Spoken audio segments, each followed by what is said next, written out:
देश का हर मुसलमान मोदी सरकार का विरोधी नहीं। मुंबई के साजिद खान निकले पीएम मोदी के बड़े फैन। आई लव मोहम्मद पर भी साजिद खान ने तोड़ी चुप्पी। एनएमएफ न्यूज पर सुनिए साजिद खान ने क्या कहा। नमस्कार, मैं इस वक्त तालकटोरा स्टेडियम में मौजूद हूं और यहां पर मुस्लिम राष्ट्रीय संघ मंच जो है उसका कार्यक्रम हो रहा है। जाहिर तौर पर अखिल भारतीय मुस्लिम सम्मेलन का 2025 का आयोजन हो रहा है। पूरे हिंदुस्तान से यहां पर मुस्लिम समुदाय के लोग जो हैं वो इकट्ठा हो रहे हैं, पूरे से हिंदुस्तान से। साजिद जी यहाँ पर बॉम्बे से आए हैं और देखिए बहुत दूर से चलकर दिल्ली आए हैं, अपने पूरे परिवार के साथ मौजूद हैं। जानने की कोशिश करेंगे कि आखिर इस सम्मेलन में शामिल होने का क्या मकसद है और क्या ये पैगाम देना चाहते हैं। साजिद जी, सबसे पहले थैंक यू वेरी मच, आप हमारे साथ जुड़े।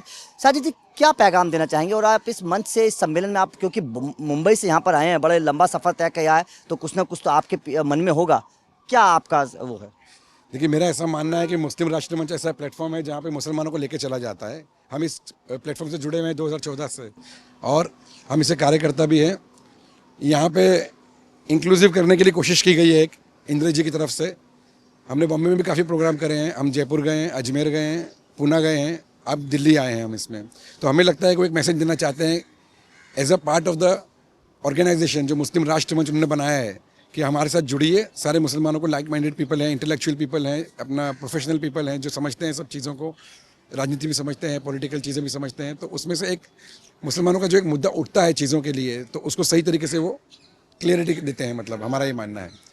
आपको लगता है कि मुसलमानों के साथ इस वक्त हिंदुस्तान में कुछ गलत होता है, भेदभाव होता है?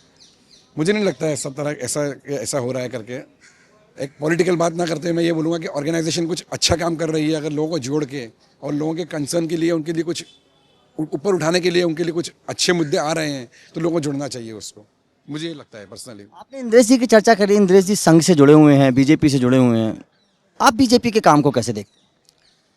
मैं पॉजिटिवली देखता हूँ। ऐसा उतना कोई वो नहीं है उसमें बीजेपी के काम के अंदर। अभी काफ़ी लोग जुड़ रहे हैं और एक लंबा समय हो गया है उनको, इस पार्टी को भी लंबा समय हो गया है देश के लिए करते हुए, और एक नेगेटिविटी वगैरह ऐसा कुछ दिखता नहीं हूँ मैं उसके लिए।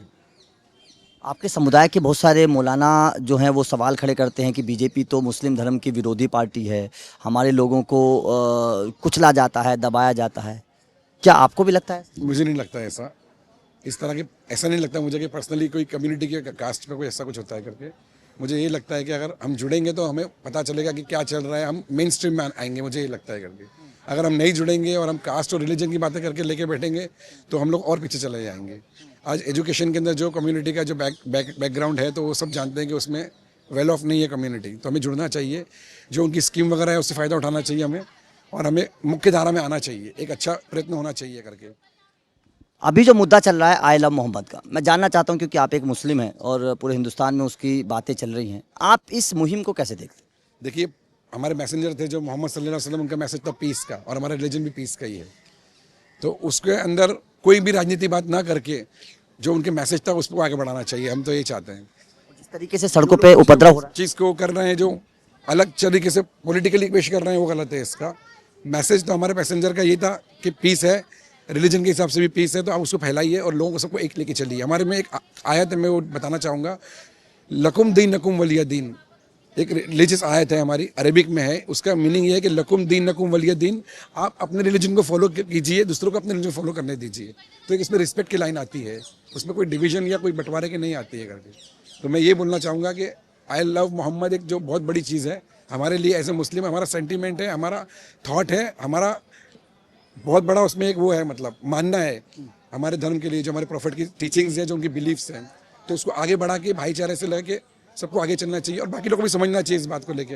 बीजेपी हो, आरएसएस हो, कोई भी पार्टी हो, XYZ, कांग्रेस हो, कोई भी हो, मैं किसी का नाम लेना नहीं चाह रहा हूँ करके, लेकिन एक मैसेज ऐसा देना चाहिए कि अच्छा, मैं एक चीज़, हमारे जो है ना, हमारे देश की जो खासियत है ना, मैं ये समझता हूँ वो डाइवर्सिटी की है, विभिन्नता में एकता।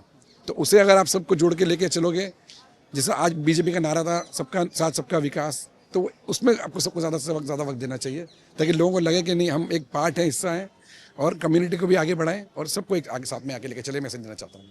अच्छा, एक बात कही जाती है, लोग बोलते हैं, तमाम विपक्षी पार्टियां बोलती हैं कि मुसलमानों के तो हम बड़ी हितैषी हैं, बीजेपी ने तो नुकसान किया। क्या आपको भी ऐसा महसूस हो? मुझे ऐसा नहीं लगता है। अभी देखिए, आप लोग जानते हैं मुसलमान काफ़ी बटे हुए हैं सब जगह पे, समाजवादी है, मीम है, ये सब है, चलता है इसमें।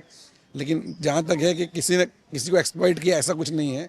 जो लोग समझते हैं वो इस बात का वर्णन दे सकते हैं। आपने बहुत वक्त गुजारा है बाकी पार्टियों के साथ, तो मतलब क्या मुस्लिमों के लिए कुछ उत्थान के लिए, कुछ उनके आगे बढ़ाने के लिए कुछ काम किया है बाकी पार्टियों ने? मुझे तो अभी तक ऐसे ही लग रहा है कि जहाँ तक कि मुसलमानों का सवाल है, सब लोगों ने वोट बैंक की तरह यूज़ किया है उनको, चाहे कांग्रेस हो या कोई भी हो। अगर कोई दूसरी पार्टी, सपोज XYZ कोई पार्टी आके बोलती है कि हम आपको लेके चलेंगे, आपकी स्कीम्स वगैरह अनाउंस करेंगे और कुछ कम्युनिटी के लिए करेंगे, तो जुड़ना चाहिए लोगों को, मैं ये मानता हूँ। बात साजिद खान जैसे मुस्लिम तक ही सीमित नहीं है जो देश की सत्ता संभाल रही मोदी सरकार की तारीफ कर रहे हो। मुस्लिम समाज की एक महिला तो हाथ में हमारा लक्ष्य है अखंड भारत, भारत की तख्ती लेकर मुस्लिम राष्ट्र मंच के कार्यक्रम में शामिल होने के लिए राजधानी दिल्ली आई थी। सुनिए उन्होंने क्या कुछ कहा। देखिए, आप मुस्लिम महिला हैं, सवाल एक ये भी खड़ा होता है कि जाहिर तौर पर आप शादीशुदा हैं तो आपके शौहर भी होंगे, क्या उन्होंने कभी रोकने की आपको कोशिश नहीं की कि आप मत जाइए, समाज क्या बोलेगा, हमारे मौलाना क्या बोलेंगे, मस्जिद में जो मौलाना है वो क्या बोलेंगे, गांव समाज क्या बोलेगा? क्या आपके शौहर ने, आपके बच्चों ने कभी आपको रोकने की कोशिश?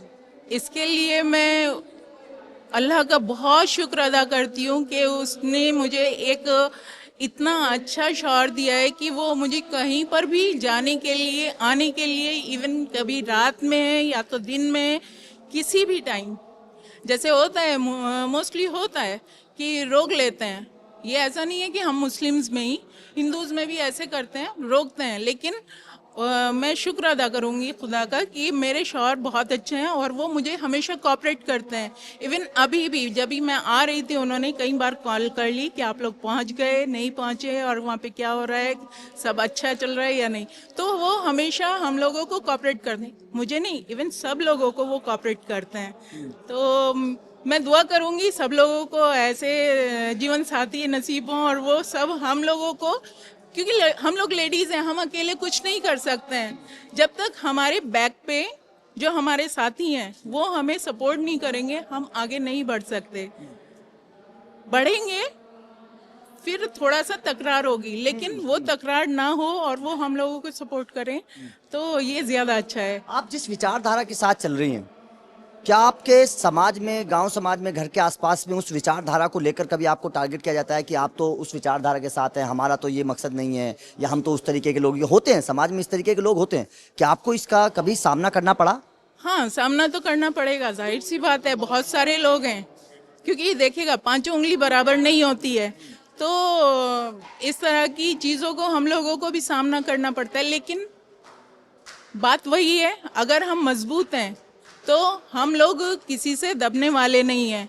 वो कोई बड़ा आदमी है, चाहे तो वो हमारे साथ वाला आदमी है, तो हम लोग अगर एक बार निकल गए और अच्छे के लिए ठान लिया है कि हम अच्छा करेंगे और सब लोगों को साथ लेकर चलेंगे उनकी भलाई के लिए, तो मेरे ख्याल से ये सब चीज़ें माइनर हो जाती हैं, कोई मायने नहीं रखती हैं। देखिए, ये बहुत अच्छी बात इन्होंने बोली है और चेहरे की खुशी ये बता रही है कि ये घर से भी अगर आई हैं तो खुश हैं, मतलब इनके दिल के विचार हैं, ये कोई जबरदस्ती से इनको बुलवाया नहीं जा रहा है। अगर इनकी तरह देश के हर मुसलमान महिला के विचार हो जाएं, इसी तरीके से हर मुसलमान शौहर अपनी पत्नी का इस तरीके से सपोर्ट करे, तो मुझे ऐसा लगता है कि शायद अखंड भारत का जो सपना है उसको उतना वक्त लगेगा नहीं पूरा होने में, बहुत जल्दी पूरा हो जाएगा। यही विचार है। आपका इन विचारों को लेकर क्या कहना है, कमेंट करके बताइए।